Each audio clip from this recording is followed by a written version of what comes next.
Good morning, family. Welcome once again to Sisters Addressing Trauma Inspired Podcast 210. Just want to thank everybody for tuning in on all platforms, Facebook, YouTube, Spotify.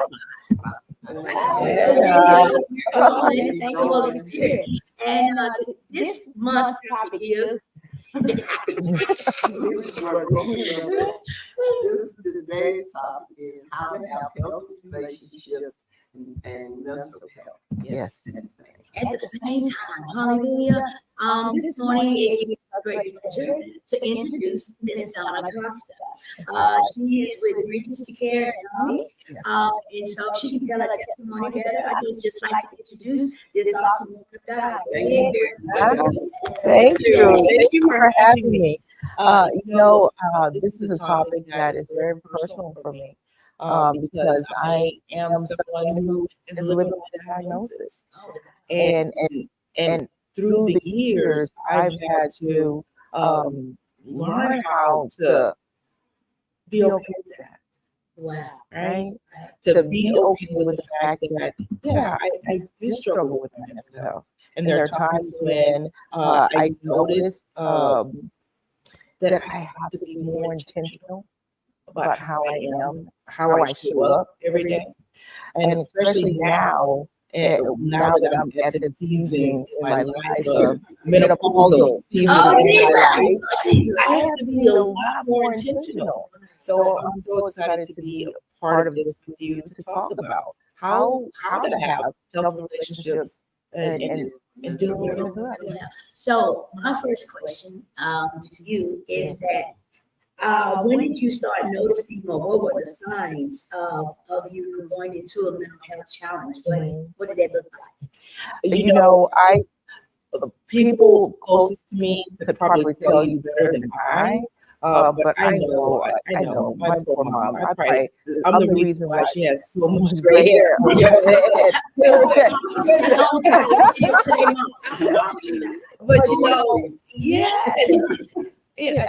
growing up, I was a very sensitive child. One of my nicknames is crybaby. From yay high, I was sensitive. I was sensitive to other people's pain, and I didn't understand that.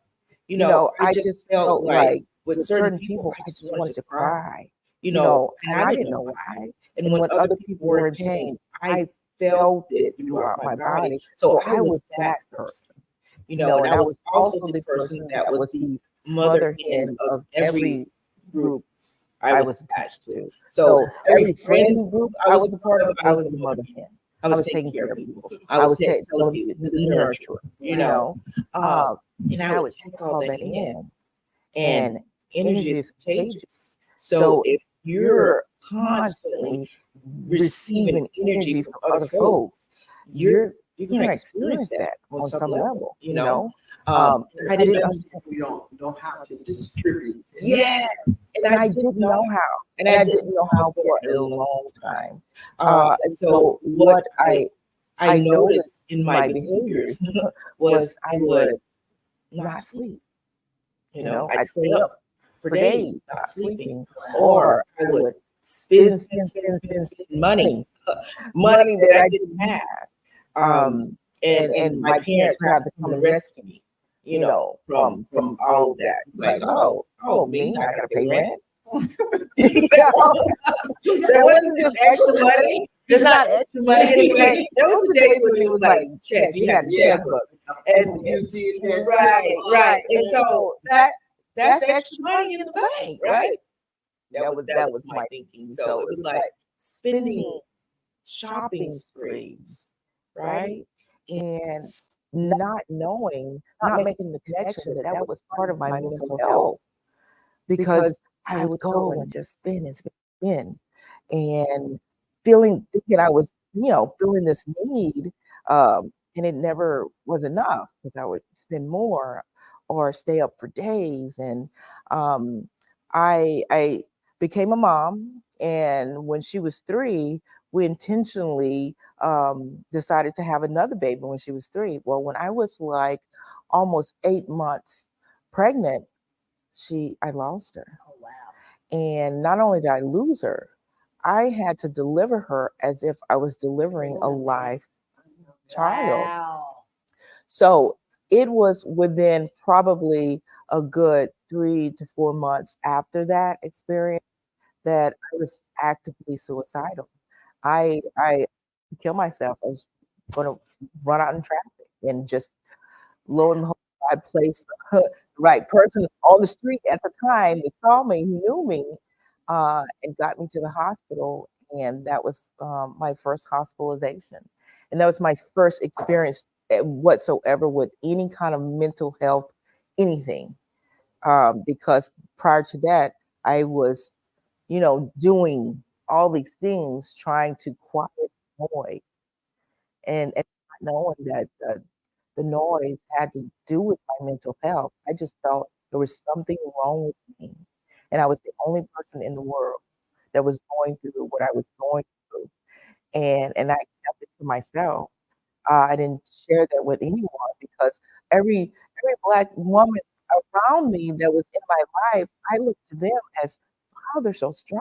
How do they do it? How do they, I'm a mom of one child. My grandmother had 18 children with my grandfather, right? And what I saw of her was just strength. You just kept it moving. And so I didn't I thought there was literally something wrong with me that no one else could understand. So therefore I didn't talk about it. And so I turned it inward, Mm.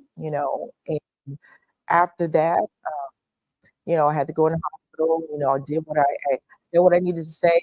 Started paying attention to how people got out of there. Said what I needed to say out, but I really wasn't healthy when I got out. So it's kind of like just playing the system, Hmm. to bypass, yeah, Yeah.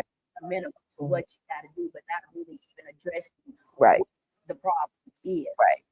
So if you're growing up in your family, that was it the same thing? You don't go to therapy, you just Oh no. so when your mom found out that you were in the hospital, Yep. how did that go? Oh, she has been nothing but supportive. She's always wanted me to engage in counseling because she's like, that's going to help. I want you to do it. Um, I didn't do it. I didn't do it. In the beginning. In the beginning. Right. Right. Mhm. You had the encouragement though. Oh yeah. And that's the other thing about that. When we have people in our corner, even though we can't see what we're going through, people encouraging us, you need to go get some. Yep. Why don't you go to the doctor? Yeah.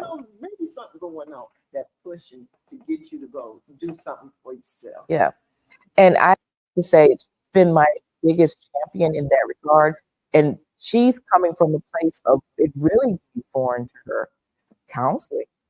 We didn't talk about mental health. We really didn't talk about feelings growing up. You was just either sane or crazy. Right. That's all it That's was. it. That's it. That was it. Yeah. That was it. That was it. Too late. And, and I know that there's other family members that with their mental health, all of a sudden they just go missing. You do it for a while, and then and we would talk about it, but the grown ups talk about it. Kids be listening like what's going on. It's like one of those, but we never actually sat and talked about mental health and the treatment for it. Because it wasn't for us. It wasn't for the Black community because that was the message that I got. Right. Yeah, I guess watching TV shows in the 70s, 60s, 70s, early 80s, there was our kind of Right. community that addressed, and I guess the only way the African American community addressed was it to take it to church. Yeah. Yeah. And pray it away or call you a demon. Yeah. That is so true. And That's then, true. They didn't want to go into full exorcism on And you, then I can remember going to church, going through something. Well, if you just stay here and speak in tongues, it'll go away. And I just started to sing. You know what I was saying, just like get up off my knees and get up out of here, because it wasn't helping me. The fake it till you make it kind of thing. That's what a lot of us did. Yeah. With trying to play in the system. We know we need some help, and we'll do whatever we can do. So, Yeah. Yeah, That's and true. as they say, and probably the cost of it. Yeah. Yeah. And especially in the low income African American community, there was none. Right. It really was. And my thing is like, I'm either going to put food on the table or go to counseling. That's what I'm going to do. Put food on the table. And that's going to be. They ain't going to be able to help me. Right. You know, that's a waste of money. Well, do you believe, because even back then, there weren't even very many African American psychiatrists. Ma'am, today in 2023, we're at like 4%. Are you serious? 4%. She's right. So we're still underrepresented in especially low income. Yeah. There is, you know, if you can find somebody in the Black community, the brown community, who are actually a therapist or counselor, you know, psychiatrist, you really fucking. But yeah, it's very low. Yeah. And so it's little wonder that, you know what, we're having this conversation today. We're still engaged. This is beautiful to me. Well, to God be the glory. It was all God inspired. Thank God for Lady Quran. Because I had out doing it what God has blessed me to do. Ministry house, we reach out to drug addicts, alcoholics. And so as people were starting to come into the ministry, back in my day, everybody was on call. Yeah. But I was paying attention to the shift. The shift now is meth, fentanyl. Well, heroin is always there. I think they celebrate that. But it's intensified. Yeah. A lot more potent. The meth is not the meth. That was the meth. Well, they called it crank back then.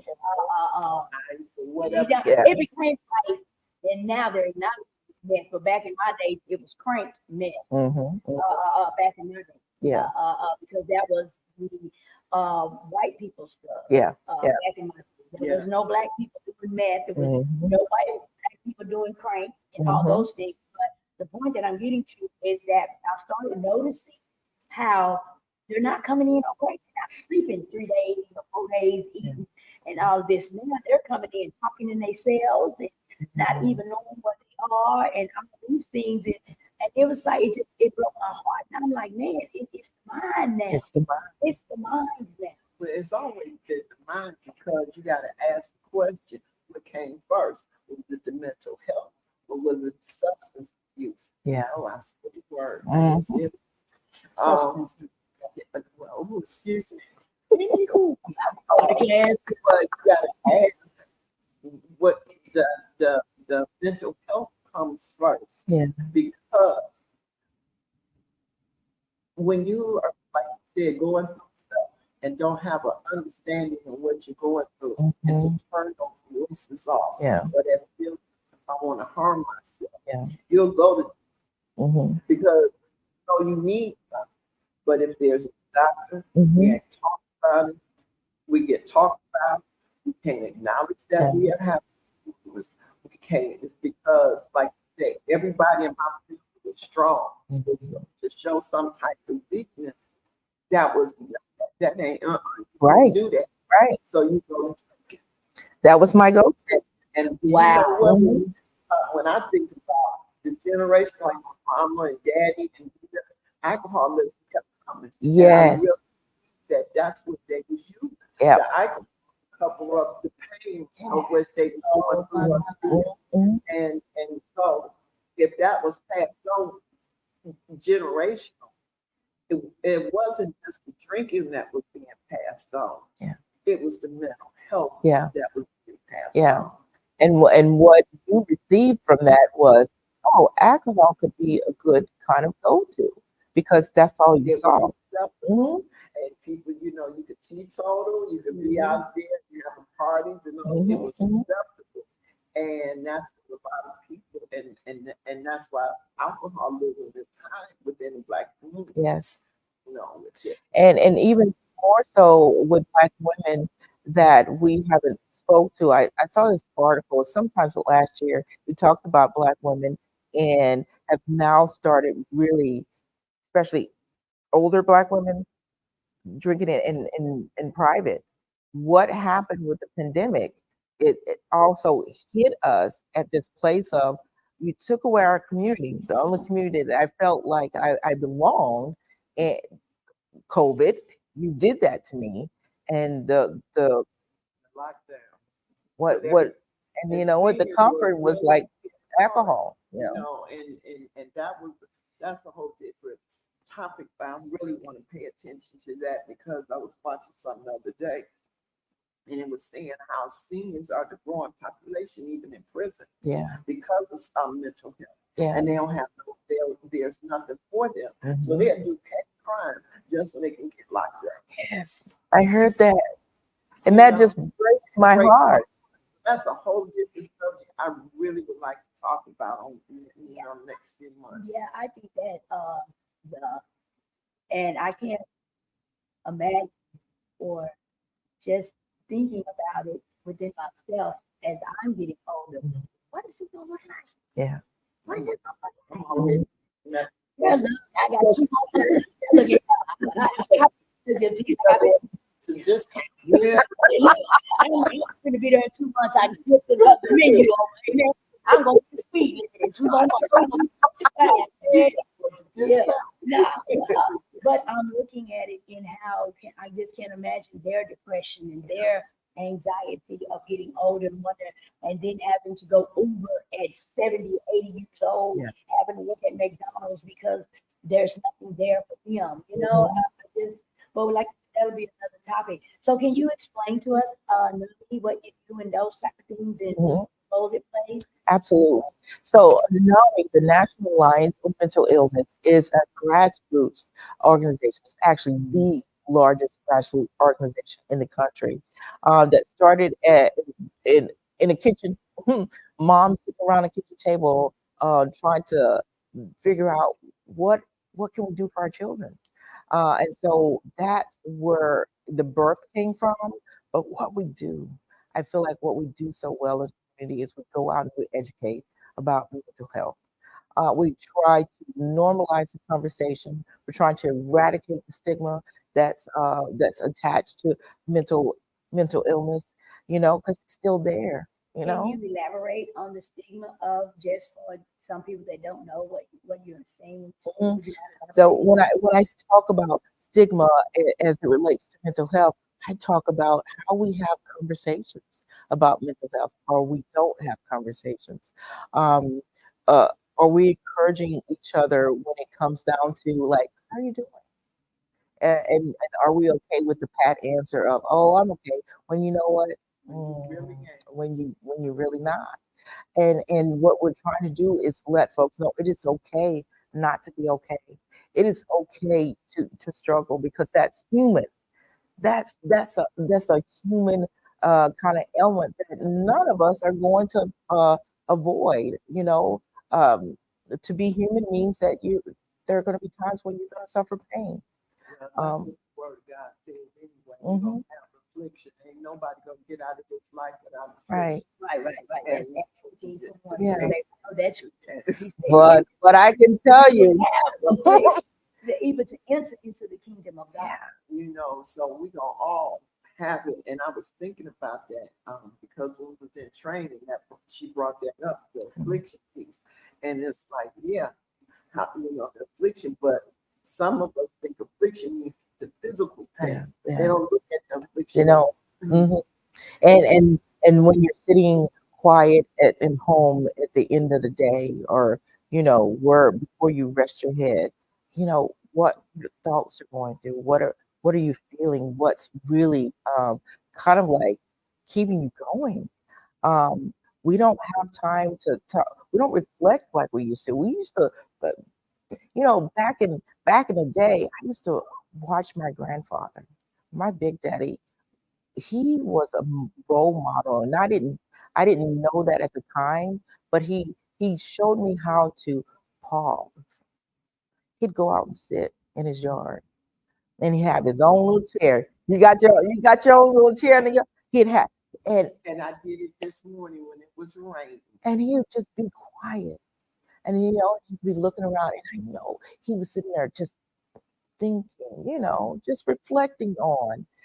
We don't do that today because everything's so fast. We're moving, on to the next. Oh my God, that's I was reading that because we're doing a series this month called the Seasons of Preparation, and it was talking about how we used to base our life off the seasons. Yes. How we do our diet, and all those things. But now because of technology and the things, we don't. It's just one way. It's just one way. There is no more noticing you're coming out of winter.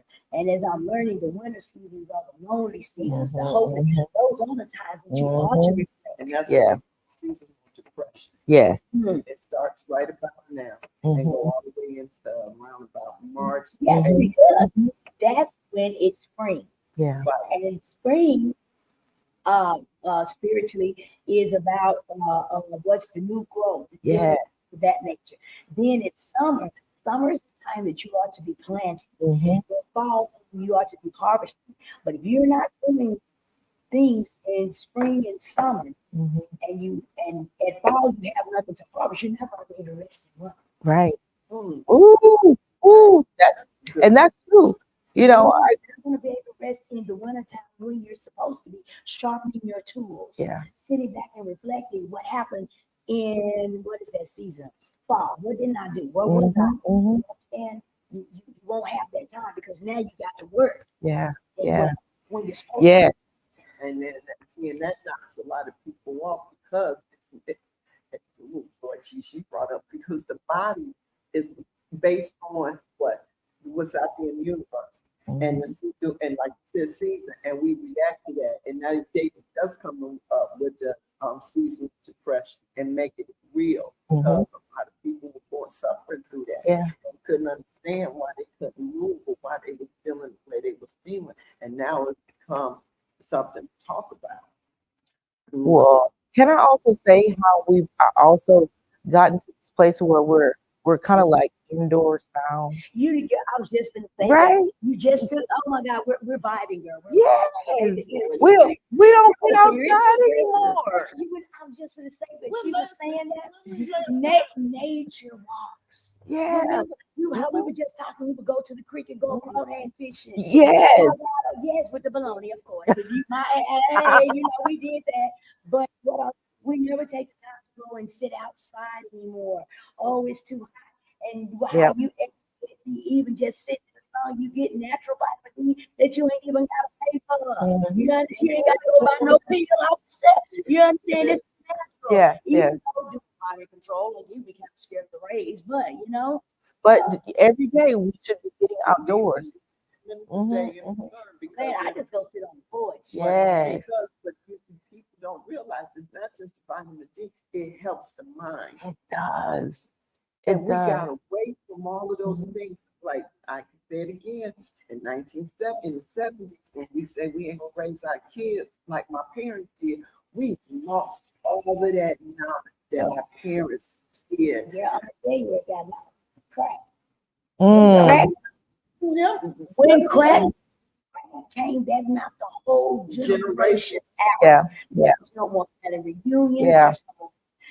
Because everybody was on crack. Mama, grandmama, dad, cousins, and all these people raising the kids. And we got away from sitting in the kitchen with grandma. Why? Because now grandma was taking care of the kids because the mama's on crack. Or the grandmother's on crack. So the crack did, I believe that was the turning point. In society and everything. If you look back on the timeline, absolutely, you can pinpoint. You can pinpoint it because ever since crack, nothing has been the same. And that was a deliberate setup on that too, because they talked about it, and it was right about I went to school with 79, so in around 80 to 84 is when it started. Detroit was going through that change up into the crack. Then it was going on in the late 70s, but I didn't realize that my mom kicked me out and told me to go to school. So, but from that point, all that knowledge of wisdom that came from our people, ancestors, the loss we are the lost ones that we're trying to find ourselves, and we need to go back, because that's what I wanted to do about healthy relationships and mental health. Because if I didn't have her, and I'm from Michigan, I found people on the way to help me with my mental health. And I'm more comfortable now talking about, suffering from depression. And a few other things. I don't even know half of them. I just know there's something going on with me, and I acknowledge that mentally. But it takes women for me to now say that to who can understand me and say, you need some self-care. You know, you ain't everybody else what you doing for yourself. Ooh. And that's why I went back to sit on the porch. I want to ask you a question. You talked about the voice. What does it sound like? Or can you elaborate on that if you don't mind? If it's not taking you anywhere? Well, no, it actually, it was more along the lines of like, not necessarily hearing like hallucinating, but it was more along the lines of like all of these thoughts that are just racing. And I couldn't even grab one of them, but it was so loud. It was so loud. And so I was always running from the loudness in my head. So I would run to relationships. I'd run to alcohol. Was like, I'm telling you, like the it was bondage with alcohol, you know. And I was one that said that I won't ever drink alcohol. That was me when I was growing up. I won't ever, because I saw the damage. But boy, did it become a crutch for me. And I didn't think I had a problem with it, because I was one of those functional alcoholics, you know, getting up every day, showing up to work every day, and looking good while I was a hot mess. Oh my God. And see, and NA it says we are dressed up garbage can. Yep. Yeah. It was dressed up garbage can. We look good on the outside, but we have toe up on the floor up in the inside. So that noise, those voices was just that. It just thoughts, just jumbled, and not clear thoughts, just jumbled. So what if? Okay, so clear thoughts. Can you define that for me? No, I'm self-evaluating when you talk. Yeah. You know, it's like I'm laying on the couch right now. well, I've never I have a diagnosis also of ADHD, and years of growing up, I was one of those high energy kids, right? I call them high energy in the classroom. I got to keep moving.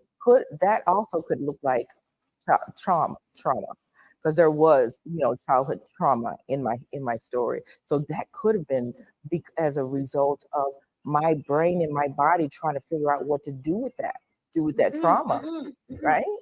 And so what I was doing was, there was just so much like clutter in my head, clutter.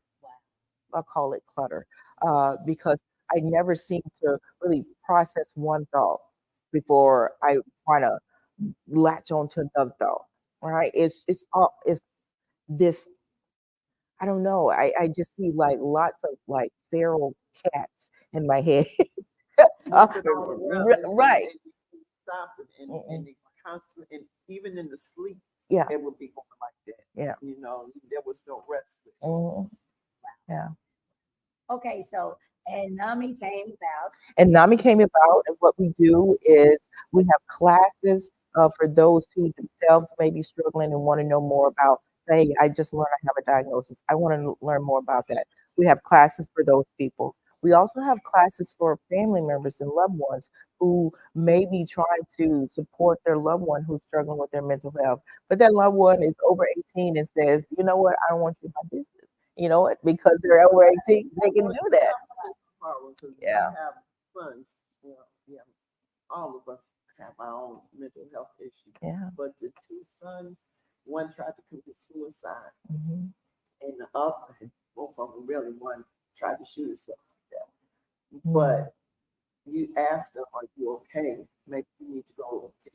I'm grown. Look, I got this. I don't need them help. And to sit there, the hardest thing now is to sit and watch my children Yeah. go through that struggle. Yes. Knowing that there's help. And I hear that a lot. And so what this class of Family to Family does for loved one is to help them understand about the illness, right? Because it truly is, the illness talk, right?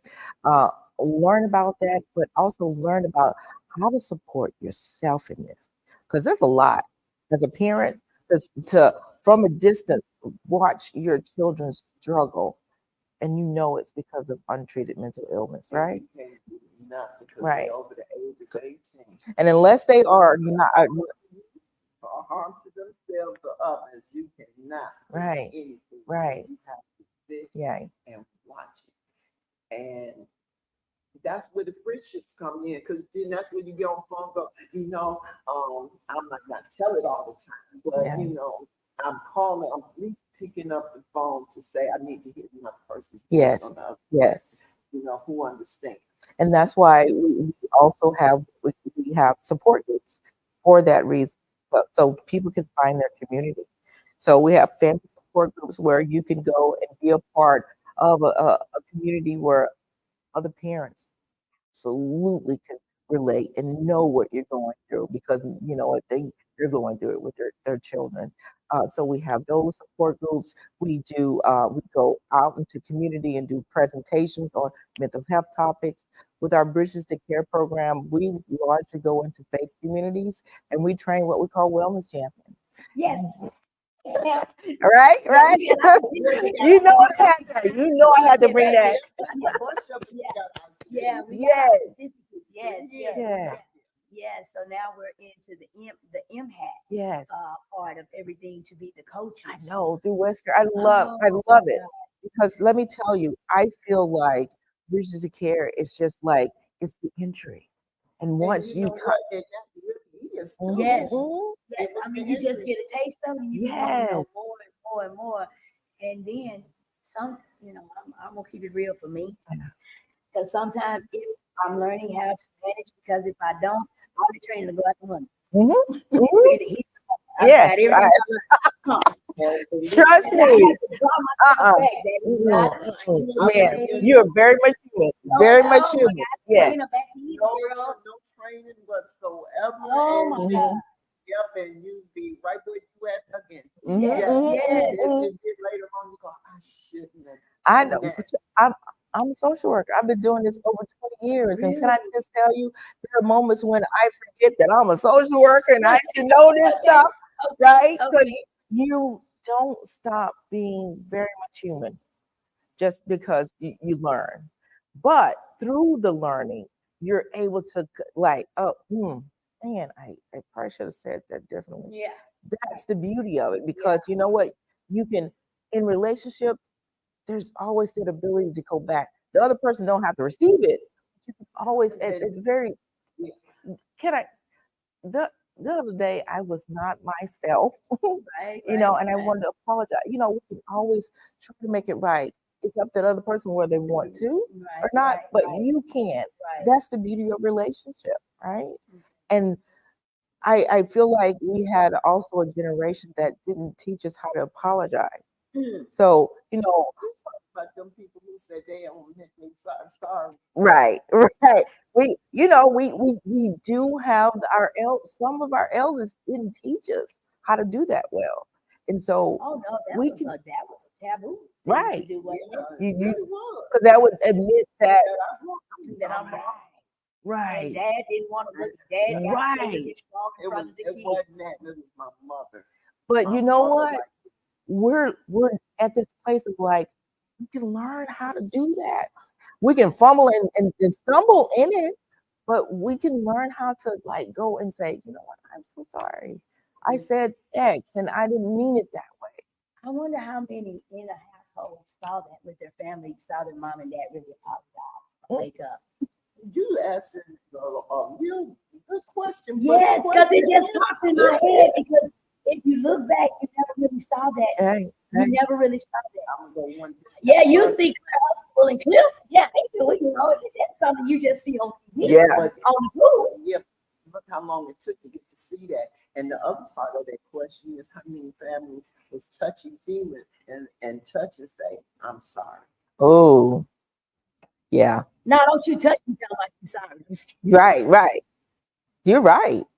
Because And so that's part of the trying to get healthy.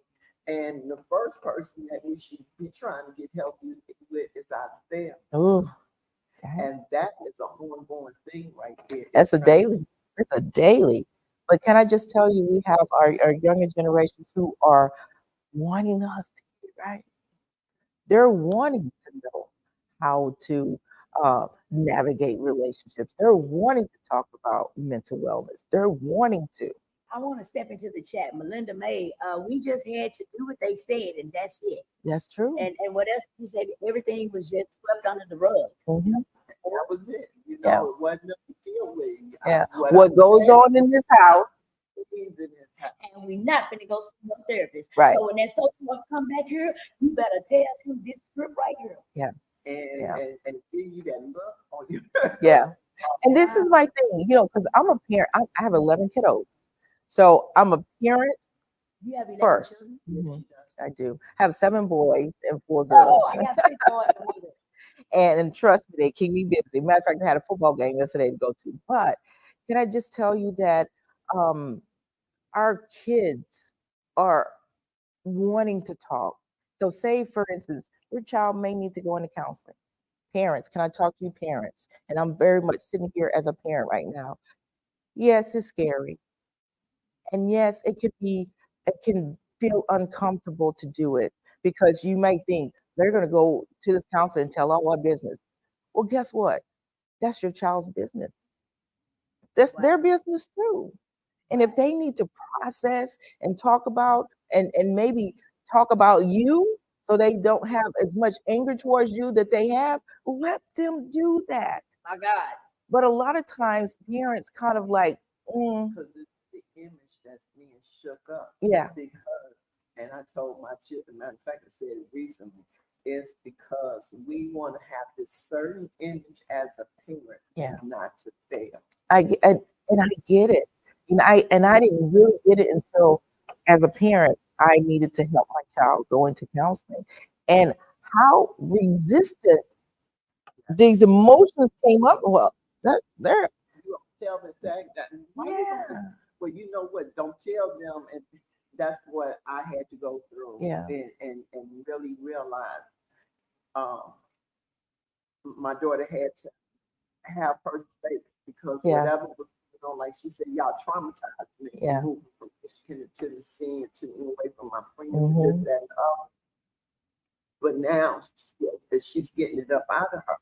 Good. But it was like, okay, I'm gonna put you in therapy, and when she tell me what it was going on, but you know what, we can't go with that. Yeah. You know, or give the list of things not to talk about. But this is my thing. Listen, your kid's gonna talk about you anyway.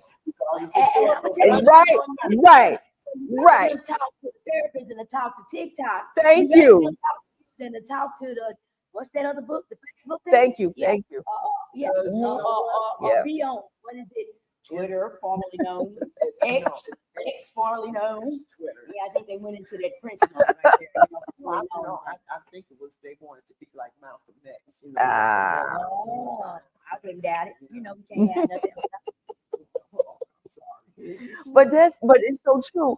Allow them to be in like a safe space with someone who's a trained professional to talk about you, as opposed to their peers are at their level. They're brain right.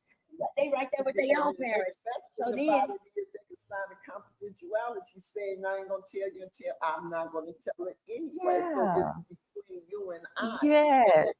That space to feel safe enough to talk about and get some of that stuff out. You're not gonna tell my mama if I tell you Yeah. this, and that child can go, okay, Yeah. this is going on. Yeah. And That would have been beautiful when I was a teenager. Beautiful to get it out instead of like, I probably would have done as much damage to myself had I been able to do that. learning it now is at least you know it Yeah. now, and you're able to teach your children. Yeah. And that's what a part of being healthy comes in there. Because we recognize the things that was working back then, Yeah. or even a couple of days ago, has nothing to do with what's going on now. Getting better. So we got about 20 minutes left, but I have another question I'd like to ask. Speaking on the healthy relationship. No, I'm off. But having the question is like, so how were 11 kids, 11 different types of relationships? Oh yeah. What would you give some tips and pointers? Because each child is different, each personality is different, and it's just give them something. whoa. I'm gonna put my foot right here. Put some on my little advertising. It'll be all right. I'm at the restaurant. Yeah, you know, Good stuff to eat. it is something. It's something to be said how every person is that they're so unique and they have their own personality.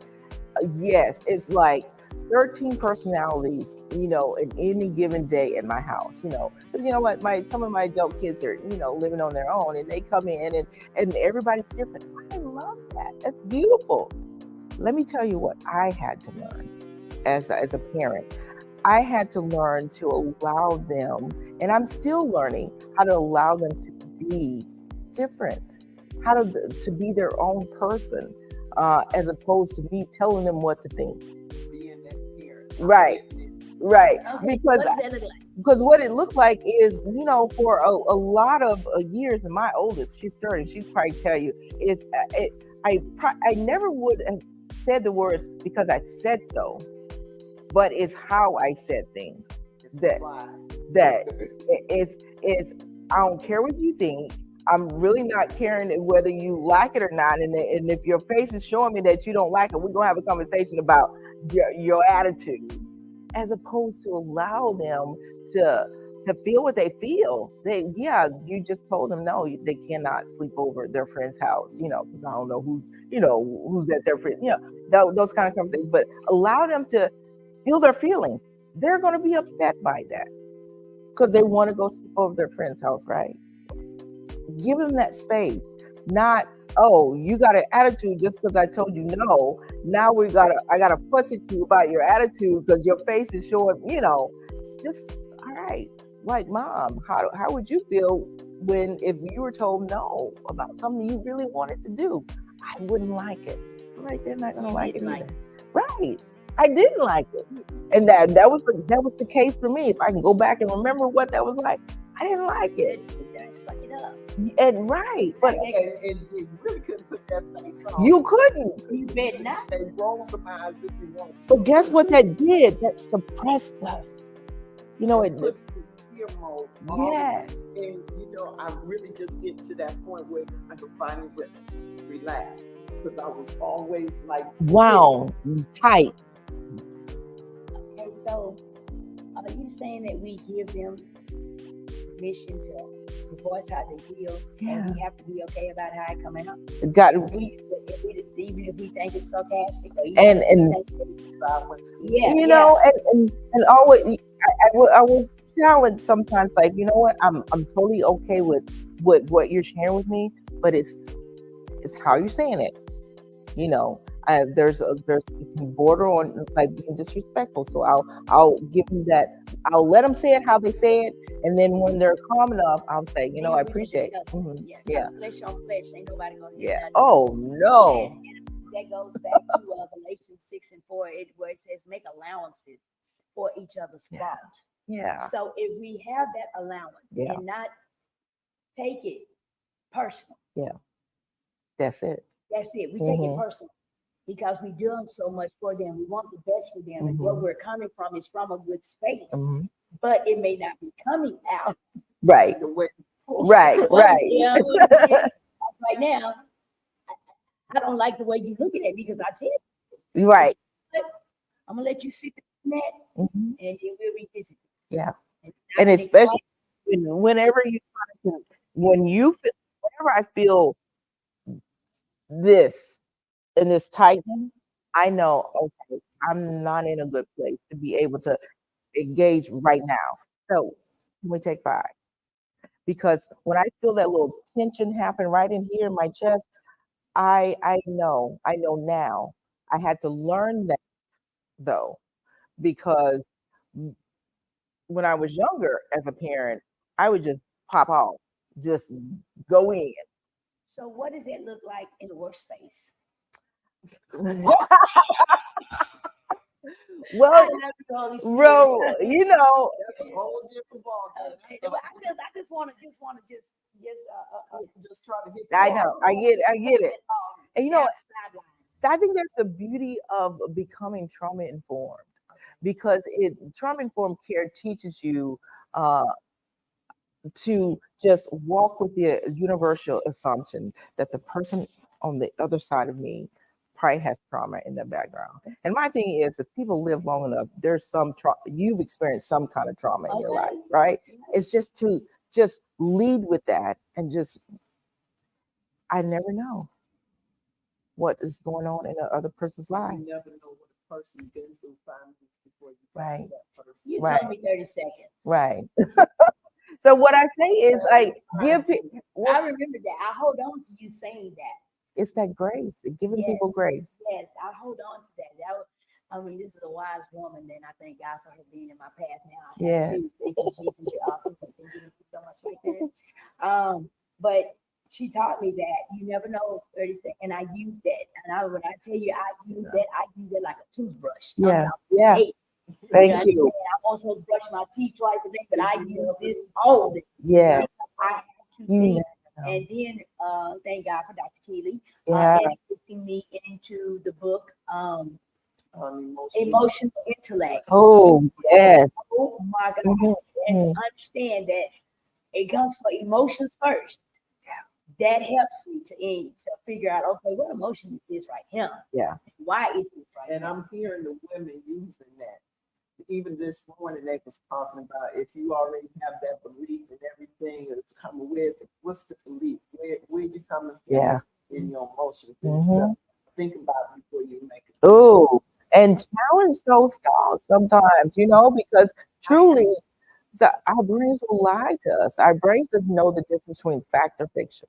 And because our brains also have brought us through some things, like what was working back then, Oh, that's good. that was it protected us. Now we know that that wasn't the best thing, but sometimes they clash.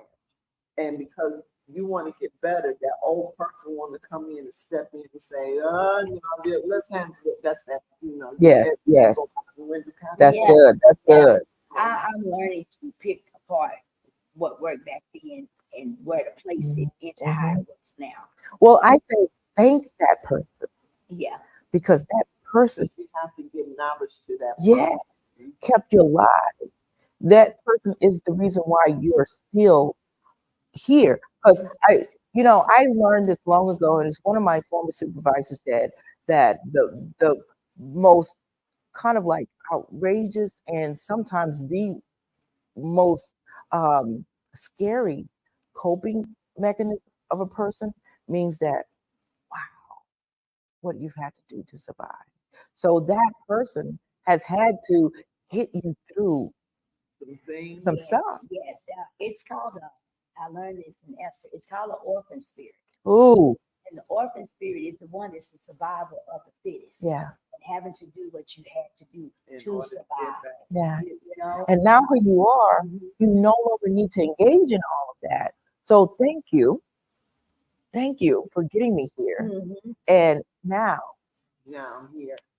I have to ask this one thing. I know when we first met, you was trying to get me into the start that group, which you have done. yes. So you have started a group called Uh, Five, right? Yes. I was gonna get there. I was looking at gauging the time, that's so she gauging can the have, time. yeah, We're talking gauging the about- time. I at least wanted to put 10 minutes. So You got it. You got it. Yes. So could you talk a little bit about that and give a number or something where Mhm. people can contact if they want to join? Absolutely. It's called BIPOC. It's Black, Indigenous, and People of Color support group, and it's held every second and fourth Monday of the month via Zoom at 6 o'clock from 6 to 7:30.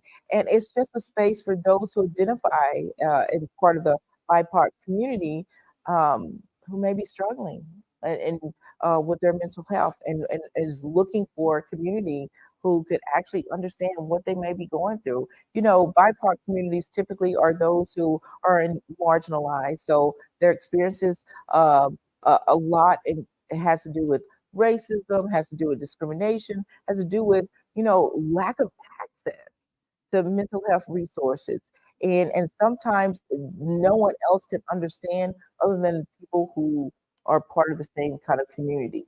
And so that's a space that people can come and talk about what is it like living in this world, struggling with your mental health, and how are you doing it? How are you doing it? And just hearing from other folks how they're doing it. We check in with each other, we process stuff.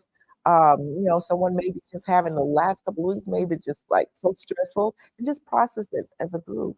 But it's like a community of people who come together around mental health. Is there a number or something? Go to our website, NAMI,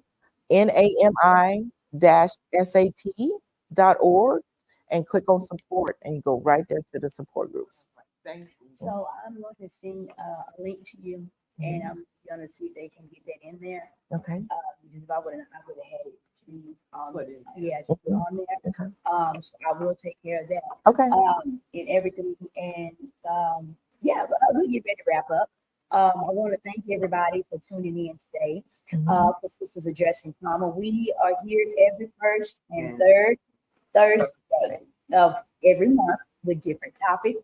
We're just addressing, just some females come together with say, At a table, just talking about what's just going on. talking, just keep it real within ourselves. And I Yeah. want to thank you, Miss Donna. I want to congratulate you on the event. Thank Saturday. you. Thank It you. was very informative. I thank you for the people, the tables that were there. Yeah. That had a lot of information that was given out for suicide. Yeah. It was good to see the people there. Yes. It was. Because suicide is another topic. You think we don't talk about mental health? We don't talk about suicide. I got you, girl. I promise I'm going to have you. Good. I That promise is I am. really a topic we need to talk Yeah. about. Yes. Because they go hand in hand. Yes, they do. And it's not just the youth, it's older people as Yes. well. More veterans, Mm-hmm. that nature. 21 every 1 out of 24 vets kill themselves on the 21 vets kill themselves on a daily basis. Yeah. Wow. That's alarming. That's very alarming. But once again, I want to thank everybody for tuning in to Sisters Addressing Trauma on our platform. If you like, hit the like button. If you want to subscribe. Don't you? Yeah, I'm in there. By the grace of God, once again, I want to thank those for tuning in today. I pray that this information will help somebody and inspire somebody. You guys have a great rest of your weekend. Yeah. God bless. God bless. Thank you. Bye.